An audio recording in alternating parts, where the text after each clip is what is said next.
Believe it or not, right here on this beach that I'm walking is where the beginnings of NASCAR basically were, here just south of Daytona Beach. We're on the Ponce Inlet. This is basically the Daytona Beach area. And this exact location was where the Daytona Beach and road course were. It's one of the most unusual and fascinating racetracks ever, and it was right here. As you walk along, it's been raining here, and so this sand is maybe a little softer, but usually it'll harden up, and this is where a lot of land speed records were set way back in the day, even before NASCAR was here. They started this course in the early 1900s, and they would basically just try to break records by going in a straight line as fast as they could.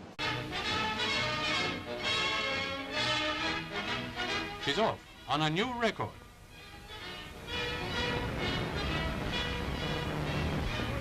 Listen to her roar.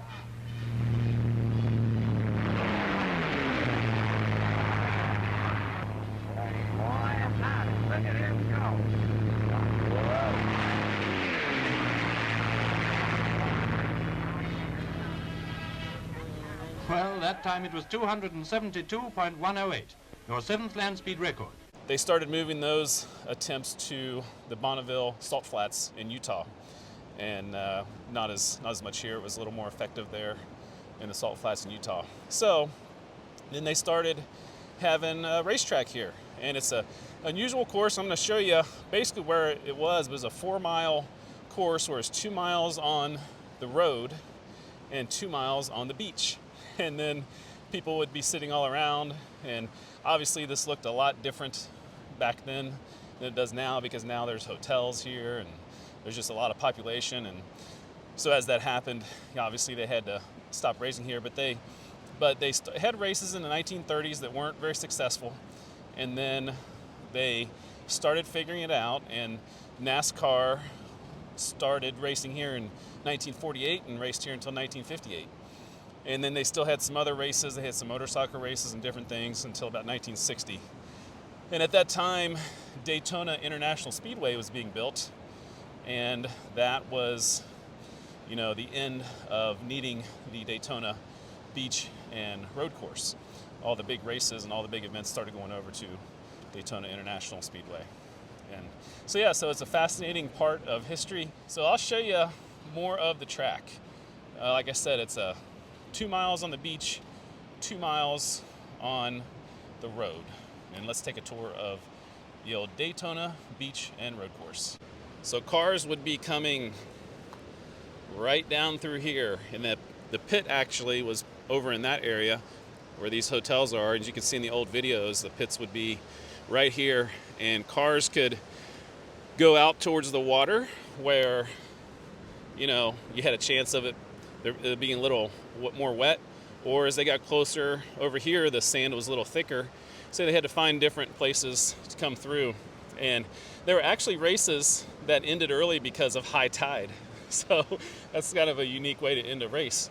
A little different than having a rain out, but yeah, so they'd be coming through here. In some of the old videos, you can see them, some of the cars would be so close to them, they'd be driving right along the edge here, trying to get to this curve up here on the inside. And I can't imagine how crazy that would have been.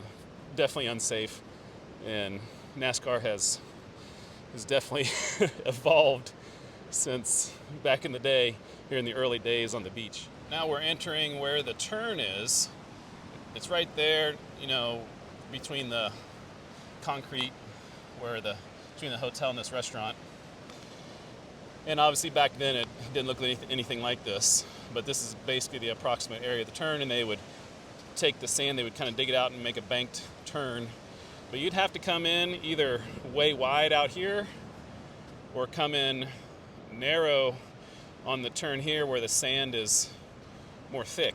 So you see in the old videos, people come in all different directions, and then it would get rutted out, and you just kind of had to adjust with the situation a little bit. And certainly as the sand you go through up here, I can feel it already. The sand is looser, and this is where you would drive through to get up to the road. And it's actually uphill a little bit as well here. It's not as easy to see that on the old videos, but it's definitely quite a bit uphill as you're heading through. But this would have been where they were transitioning from the beach. There was more sand, I think, built up to getting to the road. And this would be approximately, as soon as you turn left, this would be where kind of the start-finish line was for a lot of the races. They changed that for different races, but this is approximately, as soon as you turn left, there were a lot of times where that's where the race would start and finish.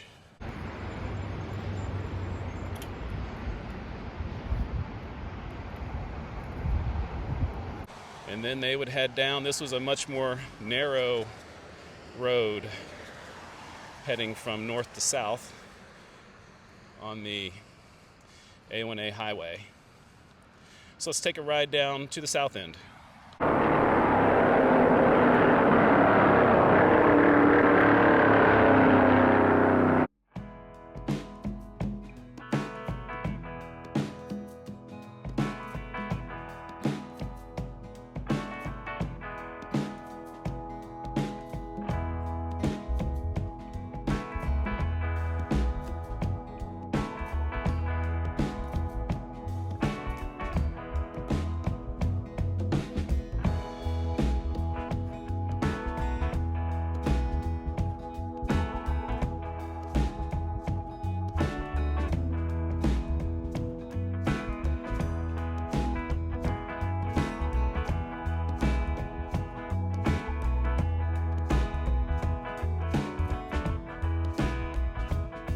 Obviously looking different again, but they would turn left right through here.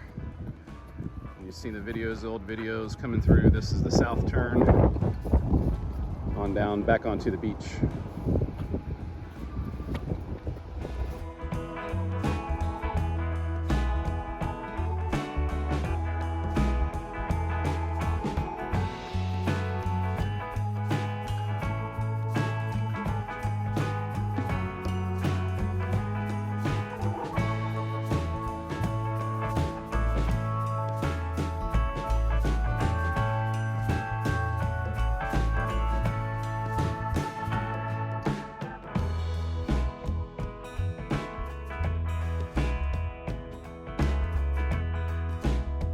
You can imagine the difference in driving down the road and then onto the sand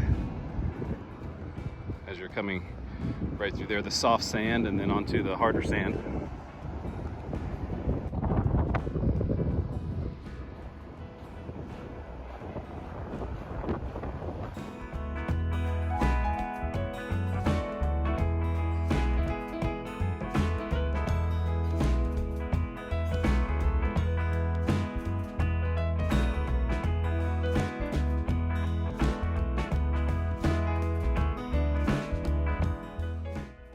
As you explore around Daytona Beach, there's some other NASCAR places to check out. The Streamline Hotel was where the original first meeting of the founders of NASCAR, led by Bill France, where they met and came up with the rules of NASCAR. Today, there's a few things to mark the origins of the sport. Right near the Streamline Hotel is the Ormond Beach. This is where I showed you earlier the old video of the guy trying to break the land speed record of 270 miles an hour. This is called the birthplace of speed because they had the first ever races here. Basically, they called them tournaments, but they were kind of head-to-head races to just see who could go the fastest. And the Ormond garage here, this is a replica of a famous garage there right on the beach. And they have all these different monuments telling the stories of different people who broke records, and this would have been where it happened. And you can imagine standing there. Would have been a sight to see, seeing these cars go by at over 200 miles an hour.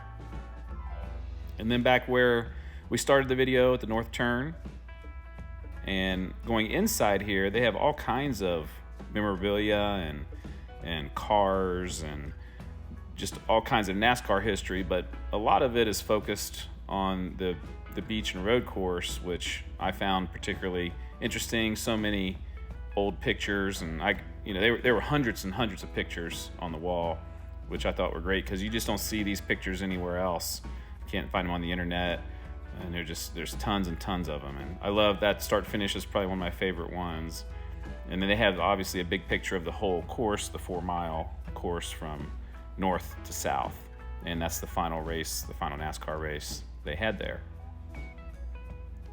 This is the restaurant. I did have dinner there, very good food, and they have live music, and I imagine it's a pretty festive place during speed weeks, and a lot of people probably are patronizing this area. As you head over here and take a final look out at the beach, this is where we were earlier on the north turn, and the cars would come down that beach and turn left and head up to A1A. I have a motorsports background. All my family has been in motorsports. My dad, he raced hydroplanes when he was younger. My brothers were in motorcycle races, and I raced go-karts for about 13 years, fairly competitively. And so I've always been kind of into racing and followed NASCAR, so it's cool to see the beginnings of NASCAR.